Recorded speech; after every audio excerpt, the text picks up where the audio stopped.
ஒரு இடுகாடுகளாக அல்லது வேறு ஏதேனும் பல்வேறு விடயங்கள் கண்டுபிடிக்கப்பட்டிருக்கின்றன. ஆனால் முதன்முறையாக ஒரு நாகரிகம் ஒரு நகர அமைப்பை கண்டுபிடித்தது. ஏனென்றால் இந்த ஆய்வு பல சிக்கல்களை சந்தித்தாலும் இந்த ஆய்வு நடைபெறதான் போகிறது. இதில் உலக மக்களுடைய பங்களிப்பு தேவை. ஏனென்றால் உங்களுக்கு தெரியும், அண்மையில் தமிழகத்தில் நடந்த நிறைய விடயங்கள் உலக அளவில் எடுத்து செல்லப்பட்டது.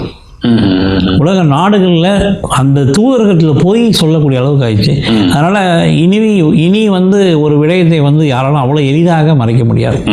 அதைத்தான் நானும் கேட்க வருகிறேன். பொதுவாக கீழடியும் சரி, அதை தொடர்ந்து பூம்புகாரை பற்றி கூட நாங்கள் பேசலாம். இந்த விடயங்களில் எல்லாம் உண்மையிலே நிகழ்கிற முட்டுக்கட்டைகள் தான் என்ன? மாநில அரசு எப்போதுமே தமிழர் சார்ந்ததாகத்தான் இருக்கிறது. மாநில அரசினுடைய அதிகாரங்களுக்கு உட்பட்டே கூட இவற்றை செய்வதில் இருக்கிற பிரச்சனைகள் என்ன?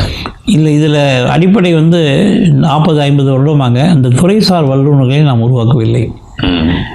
நம்ம தமிழ் மொழியை கையில் எடுக்கிறோம், தமிழ் இயலை எடுக்கலை. 18 துறைகள் சார்ந்த தமிழ் இயல் என்பது பல்வேறு துறைகள். ஒன்றும் இல்லை, நீங்கள் கீழடிக்கு போகிறீங்க, ஒரு நெய்ந்து போன துணி இருக்குது. அந்த துணியை உங்களால் ஆய்வு பண்ண முடியுமா?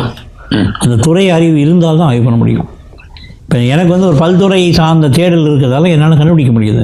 ஒரு கல் கிடைக்குது, அந்த கல்லில் இருக்கக்கூடிய பெட்ரோகிராஃபியை உங்களால் பண்ண முடியுமா? அப்போ பல்துறை அறிஞர்கள் உருவாக்கல. நான் எப்படி உருவாக்கியிருக்கேன்னா, சமஸ்கிருத கல்வெட்டுகளை படிக்கக்கூடிய அறிஞர்கள் உருவாக்கியிருக்கேன். நான் எப்படி உருவாக்கியிருக்கேன்னா, பானை ஓடுகளை பற்றி ஆய்வு பண்ணுறோங்க. என்னால் அந்த தொல்லியல் சார்ந்த பல்துறைகளுக்கான துறைகளை நான் உருவாக்குவேன். இப்போ நீங்கள் குமரிக்கண்டத்தை பற்றி நீங்கள்லாம் உங்களுக்கு தெரியும். இன்னிய வரைக்கும் தமிழக அரசு சார்பில் குமரிக்கண்டத்துக்கான ஆய்வுத்துறை அமைக்கப்பட்டிருக்கா?